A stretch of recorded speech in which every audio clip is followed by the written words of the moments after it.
Gideon? Is he done? He's not dead. Didn't he? I thought I just read something that he has plans for season 3. I feel like he's going to come back. Plus, as pointed out earlier, they aren't done with this, biological experiment or whatever they're doing with Grogu's blood. So I think he's coming back. So there's also a chance that Moff Gideon somehow steals the Darksaber. There's a chance because that blood storyline is still there. Yeah.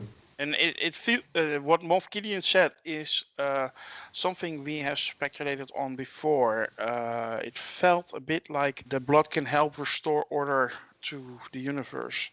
So is he talking about Palpatine or Snoke, to be created or to be empowered or whatever, or to kept brought back to life? I would almost think certainly so. He is a remnant of the Empire, but the name First Order is something that came from the Operation Cinder thing that was referenced earlier. I had to look this one up to verify it because it was a theory I had, but I had to find it somewhere else before I was willing to say it as fact. So this was a reference to the Operation Cinder thing where the last order of the Emperor was to raise the universe and rebuild as order once people had come to the conclusion that the people who had killed him weren't going to be able to maintain order, basically. So the First Order was going back to that order, which was also called the Ultimate Order, or maybe not the Ultimate. It was something that went along with First, though. But it was just a reference to that Operation Cinder order and the rebuild plan, which makes it a pretty fun way to come about that, and it makes it sensible that someone like Gideon would be involved in the build of it.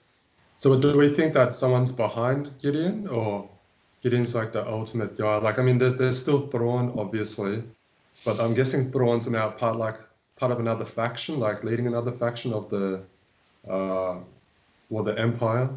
I still get the feeling that it's shattered. There's probably several people like Gideon who are controlling different areas of the galaxy, perhaps, or like trying to do different things. And I imagine there's a few different hymns somewhere.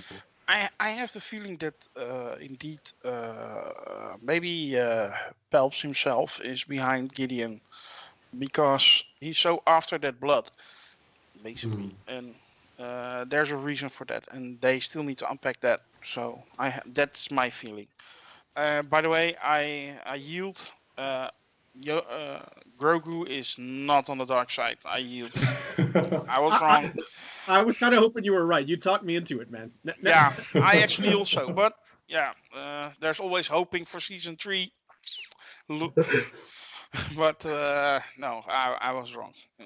I really thought they were going there, but I was wrong. So yeah, you got that. Tied to that, there was a scene in that really sold that for me. The Grogu reaching for the screen and knowing that was the guy he had communicated with through the Force. It was a sense of recognition more than just seeing him and knowing that was natural to him because he had communicated directly. I thought that was an amazing scene to see that almost fatherly or just pure respect thing as soon as he came into sight of him. Yeah, the scene where they say goodbye was quite emotional with Mando taking his helmet off, showing his face willingly to another living creature, which means he actually cannot put his helmet back on, if I understand it correctly, according to his creed. So that will also have some implication on the future. I think what that means is he can do what he wants now. I think he's kind of given up on that I have to wear it thing all the time now. I think he's going to wear it just as a helmet, like anybody else would wear a battle helmet, like just its protection at this point. But I think you'll see him with it on again, at least when he goes into battle. But he's probably not going to wear it too much. But you're totally right. That scene with Grogu having to say goodbye to him and Luke saying that he's waiting for permission to basically go with him, or he's waiting on Mando to let him go. That was really cool, man. It was it was a really sort of father-son sort of moment, and it was great to see Grogu really accept Luke and realize that was where he needed to be at that time. Great scene. There's also a power to that helmet that needs discussed. We watched those Dark Troopers punch their way through a blast door, but when he was pummeling Dan in the face, That helmet stood up without even denting in.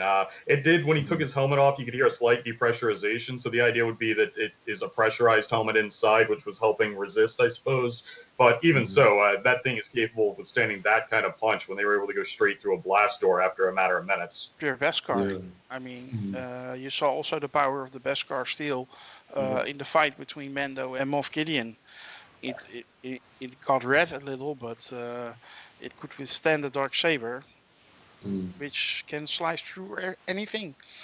Actually, there's a little scene in the beginning of the episode where they visit the canteen to find Bo-Katan and her accomplice, and they have Boba Fett and Bo-Katan, her accomplice, have a little fight, which is actually pretty awesome. With the use of the jetpack and everything, that was actually pretty awesome. That is her wrestling move. That's her finishing move in wrestling in the WWE. They allowed her to use it in the show as the move that they use there. She's Sasha Grey, I think. Sasha Banks. Sasha Banks. Yeah, Sasha Banks. Yeah. Nice. Yeah, that was awesome. Okay. Then we still have one big thing to discuss, and that's that after credit scene. After you get all the awesomeness, and I actually just let the credits run to listen to the music, as we had said so before. And then, to my big surprise, there was all of a sudden, you see the two suns, so I immediately knew it was Tatooine. And then you see the Jabba's palace. I was like, Jabba's dead. And then you get that amazing after credit scene with that big reveal. What are you guys thinking of that? I didn't know where it was going, but I just love the pure dismissiveness that Boba walks in. He just shoots the guy and just sits on his throne. That's it. Doesn't say a thing. Just does it matter-of-factly. I thought it was great. I don't know where he's going with it. He's obviously trying to control... what exactly was Jabba in charge of? Is that some sort of bounty hunter organization? Criminal organization, right? Right. Yeah, criminal empire. I don't know how far that extends, but Boba's clearly in charge of that at this point. The Hutts are even a factor on Coruscant. I saw some of the Clone Wars today. In the first season, you have an episode where the Hutts are also a criminal enterprise on Coruscant, which is taken seriously. So their grasp is extensive throughout the galaxy. I just love the idea that the last time we saw Boba was basically there. He gets thrown into the Sarlacc pit, not very far from that place. And then we just see him go through this little arc in Mando, and then he just runs right back there and reclaims that throne. Yeah, I thought it was great. I actually found something about that scene to be obviously not disjointed, but it opens up an opening for a period of time between when he jetted away and when he arrived there. And that was Ming-Hua's character. Her being with him when she was on the ship means he either came back and picked her up, or she hopped on another ship and flew to him. So something happens in that gap of time where there's more to it than what we know right now. Yeah. Yeah, nice pickup, yeah. And then you get the Book of Boba Fett coming out December 2021. Yeah. I think it's the first Star Wars show to arrive, actually, after this season of The Mandalorian. So, what I've read, it's a mini-series. It's not a series that will stay. It's just a few episodes, and you have a Boba Fett arc, and then it's done. I don't know what he would do. I don't know enough about it to know even guess what he's doing there. He's in charge of this criminal empire now, but I don't know what that means or what he would do.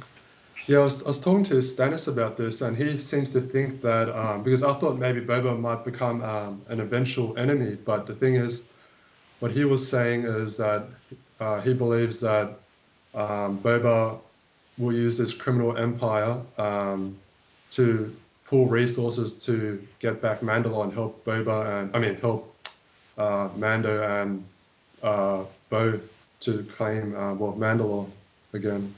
I think you have a Michael Corleone situation going on here. I think you've got this guy who comes in knowing what the industry is and maybe might want to change it, but whether or not he's capable of changing it positively or getting away from the darkness of it is probably what the show is all about.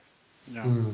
Well, but it's very heavily linked to The Mandalorian, because basically The Mandalorian is are chapters. You get chapter 1, chapter 2. Now we're at chapter 16, and now we get another book, basically the book of Boba Fett. So I think it's going to be very heavily linked to the Mandalorian show, as a sort of a very close spin-off. You know? Yeah, because he was also saying it's not necessarily a spin-off show. It's more like, because Dave Filoni, he was involved with Avatar, if you guys know, The Last Airbender, and he divided into like books. So this is more, I think he might think that it's just like another section, like the first 2 seasons were like the book of Grogu, and then this is like the book of Boba Fett, and then might have like sections like that. And then you get the book of Mandalore or something like exactly. That's what exactly what he was saying. Yeah. Yeah. Okay. But who knows if it will play out like that. Sounds Curious thought. Yeah, it sounds legit. More about our review of it. No matter how much we talked this up, I want anyone listening to this to realize that the episode itself creates feels beyond anything we could express here. This is high-class Star Wars, but beyond me being able to sell it well enough for you to watch it with the right expectation. This is a must-watch Star Wars. Some said it was the best Star Wars has done since 1983. I will go even one better. This is the best Star Wars I've ever done. It's incredible. I had one little parallel that I wanted to just make before we cut out, but that was the scene in Rogue One where Vader shows back up at the end. Yes. He cuts through there. Yeah, right, of course. Like father, like son.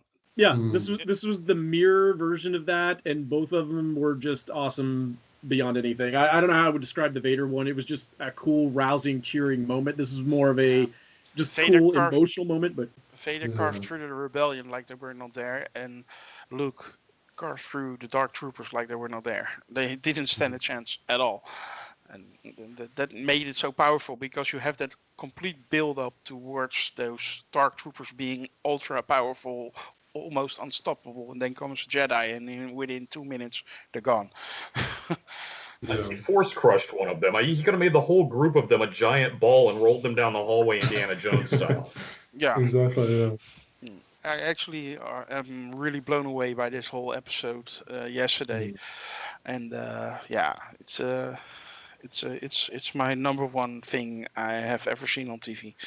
Must watch Star Wars. It almost seems like the hallway like battle thing is now like a badge of honor. Like Darth Vader's done it, Luke has done it, also Darth Maul has done it in Clone Wars, like in the final season. So yeah, like I like that they're staying with that. There is another thing that I'd like to mention though. What happened to the other Mandalorian that was with Bo and the female? Like, I guess he's just on a mission, or? Yeah. Or he was taking a leak and they didn't wait for him to come back. That's what it was. That's cold. He was at the bar. What a mess. Hey, my drink is still there. Well. Yeah. I will now accept that as canon. Yeah. He was taking a leak. Oh well. Well, that's a funny ending of our review of this season. Okay. Before we go, I want you guys to rate this season out of 10.